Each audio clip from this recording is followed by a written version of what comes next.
ವಿವಾದಾತ್ಮಕ ಮತ್ತು ಪ್ರತಿಭಾವಂತ ನಿರ್ದೇಶಕ ರಾಮ್ ಗೋಪಾಲ್ ವರ್ಮಾ ಮತ್ತೆ ಸುದ್ದಿಯಲ್ಲಿದ್ದಾರೆ. ಭೂಗತ ಜಗತ್ತಿನ ಕಥೆಗಳನ್ನು ತೆರೆಯ ಮೇಲೆ ಅಚ್ಚುಕಟ್ಟಾಗಿ ಚಿತ್ರಿಸುವ ವರ್ಮಾ ಈಗ ಭೂಗತ ಪಾತಕಿ ದಾವೂದ್ ಇಬ್ರಾಹಿಂ ಬಗ್ಗೆ ನೀಡಿರುವ ಹೇಳಿಕೆ ಚಿತ್ರರಂಗದಲ್ಲಿ ಸಂಚಲನ ಮೂಡಿಸಿದೆ.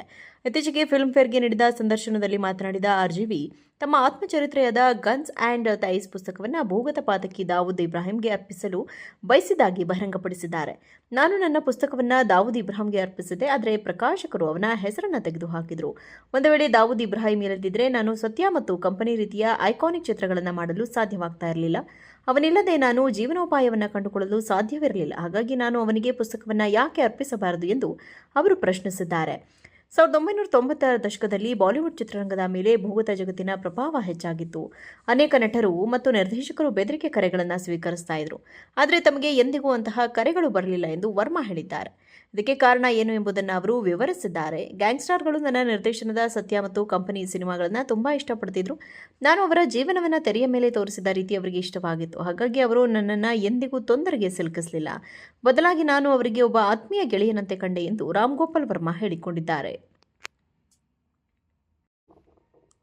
ವಿವಾದಾತ್ಮಕ ಮತ್ತು ಪ್ರತಿಭಾವಂತ ನಿರ್ದೇಶಕ ರಾಮ್ ಗೋಪಾಲ್ ವರ್ಮಾ ಮತ್ತೆ ಸುದ್ದಿಯಲ್ಲಿದ್ದಾರೆ. ಭೂಗತ ಜಗತ್ತಿನ ಕಥೆಗಳನ್ನು ತೆರೆಯ ಮೇಲೆ ಅಚ್ಚುಕಟ್ಟಾಗಿ ಚಿತ್ರಿಸುವ ವರ್ಮಾ ಈಗ ಭೂಗತ ಪಾತಕಿ ದಾವೂದ್ ಇಬ್ರಾಹಿಂ ಬಗ್ಗೆ ನೀಡಿರುವ ಹೇಳಿಕೆ ಚಿತ್ರರಂಗದಲ್ಲಿ ಸಂಚಲನ ಮೂಡಿಸಿದೆ. ಇತ್ತೀಚೆಗೆ ಫಿಲ್ಮ್ಫೇರ್ಗೆ ನೀಡಿದ ಸಂದರ್ಶನದಲ್ಲಿ ಮಾತನಾಡಿದ ಆರ್ಜಿವಿ, ತಮ್ಮ ಆತ್ಮಚರಿತ್ರೆಯಾದ ಗನ್ಸ್ ಆ್ಯಂಡ್ ಥೈಸ್ ಪುಸ್ತಕವನ್ನು ಭೂಗತ ಪಾತಕಿ ದಾವೂದ್ ಇಬ್ರಾಹಿಂಗೆ ಅರ್ಪಿಸಲು ಬಯಸಿದಾಗಿ ಬಹಿರಂಗಪಡಿಸಿದ್ದಾರೆ. ನಾನು ನನ್ನ ಪುಸ್ತಕವನ್ನು ದಾವೂದ್ ಇಬ್ರಾಹಿಂಗೆ ಅರ್ಪಿಸಿದೆ, ಆದರೆ ಪ್ರಕಾಶಕರು ಅವನ ಹೆಸರನ್ನು ತೆಗೆದುಹಾಕಿದರು.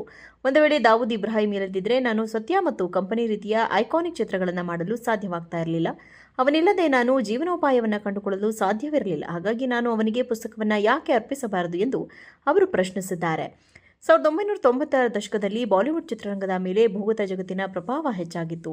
ಅನೇಕ ನಟರು ಮತ್ತು ನಿರ್ದೇಶಕರು ಬೆದರಿಕೆ ಕರೆಗಳನ್ನು ಸ್ವೀಕರಿಸ್ತಾ ಇದ್ರು, ಆದರೆ ತಮಗೆ ಎಂದಿಗೂ ಅಂತಹ ಕರೆಗಳು ಬರಲಿಲ್ಲ ಎಂದು ವರ್ಮಾ ಹೇಳಿದ್ದಾರೆ. ಇದಕ್ಕೆ ಕಾರಣ ಏನು ಎಂಬುದನ್ನು ಅವರು ವಿವರಿಸಿದ್ದಾರೆ. ಗ್ಯಾಂಗ್ಸ್ಟರ್ಗಳು ನನ್ನ ನಿರ್ದೇಶನದ ಸತ್ಯ ಮತ್ತು ಕಂಪನಿ ಸಿನಿಮಾಗಳನ್ನು ತುಂಬಾ ಇಷ್ಟಪಡ್ತಿದ್ರು.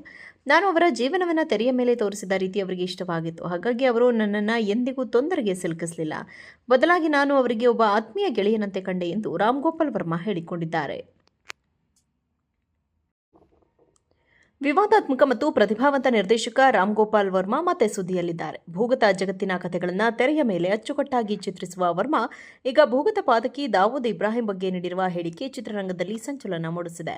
ಇತ್ತೀಚೆಗೆ ಫಿಲ್ಮ್ಫೇರ್ಗೆ ನೀಡಿದ ಸಂದರ್ಶನದಲ್ಲಿ ಮಾತನಾಡಿದ ಆರ್ಜಿವಿ, ತಮ್ಮ ಆತ್ಮಚರಿತ್ರೆಯಾದ ಗನ್ಸ್ ಆ್ಯಂಡ್ ಥೈಸ್ ಪುಸ್ತಕವನ್ನು ಭೂಗತ ಪಾತಕಿ ದಾವೂದ್ ಇಬ್ರಾಹಿಂಗೆ ಅರ್ಪಿಸಲು ಬಯಸಿದಾಗಿ ಬಹಿರಂಗಪಡಿಸಿದ್ದಾರೆ. ನಾನು ನನ್ನ ಪುಸ್ತಕವನ್ನು ದಾವೂದ್ ಇಬ್ರಾಹಿಂಗೆ ಅರ್ಪಿಸಿದೆ, ಆದರೆ ಪ್ರಕಾಶಕರು ಅವನ ಹೆಸರನ್ನು ತೆಗೆದುಹಾಕಿದರು. ಒಂದು ವೇಳೆ ದಾವೂದ್ ಇಬ್ರಾಹಿಂ ಇಲ್ಲದಿದ್ದರೆ ನಾನು ಸತ್ಯ ಮತ್ತು ಕಂಪನಿ ರೀತಿಯ ಐಕಾನಿಕ್ ಚಿತ್ರಗಳನ್ನು ಮಾಡಲು ಸಾಧ್ಯವಾಗ್ತಾ ಇರಲಿಲ್ಲ. ಅವನಿಲ್ಲದೆ ನಾನು ಜೀವನೋಪಾಯವನ್ನು ಕಂಡುಕೊಳ್ಳಲು ಸಾಧ್ಯವಿರಲಿಲ್ಲ. ಹಾಗಾಗಿ ನಾನು ಅವನಿಗೆ ಪುಸ್ತಕವನ್ನು ಯಾಕೆ ಅರ್ಪಿಸಬಾರದು ಎಂದು ಅವರು ಪ್ರಶ್ನಿಸಿದ್ದಾರೆ.